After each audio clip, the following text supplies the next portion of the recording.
that it would be a little bit more often as fluent. Definitely that's an alternative that if it works well for your son, is definitely something that will completely in agreement to use. Either one of those where whichever is going to be used in the right way and see results from it is good because they're both kind of like acting the same way anyway. Yeah, we tend to prefer the slurry version of that medicine in kids, especially because there's a technique component to swallowing the inhaled that's difficult to master the timing. And there's actually been just a couple of studies and small studies, but showing that in kids and pediatrics that the slurry is superior as far as efficacy, and probably not related to the fact because it's the same medicine, right? Just not related to anything intrinsically about the medicine, but more related to how we're delivering that medicine to the esophagus. Because as I described often in clinic, if you see me, it's a topical steroid. So if you have eczema, you're putting a topical steroid on your skin. If you have asthma, you're putting a topical steroid on your lungs.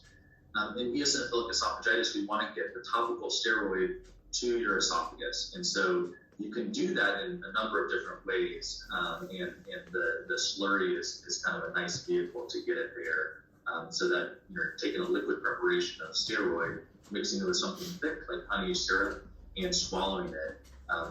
You're still getting the medicine to your esophagus if you're swallowing the aerosolized version. It's just a little bit trickier in our experience. Sure. And I'll actually reiterate the same thing on the adult side. We actually probably do use budesonide more frequently than we use Flovent, but we do use both. A lot of it depends on what they may have already been on when they're coming to see us for the first time.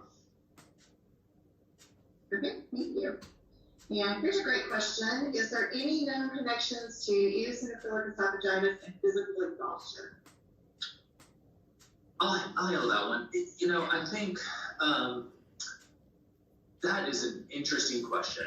And it's so interesting that I think we're actually in very early talks about that maybe being an avenue of research that we can explore with some of our psychology colleagues. And why do our patients with eosinophilic esophagitis seem to have more global symptoms like abdominal pain, fatigue, headaches, body aches, things that aren't typically associated with eosinophilic esophagitis as far as cardinal features. And really for me, I think in the past have often been thought of as completely separate from eosinophilic esophagitis.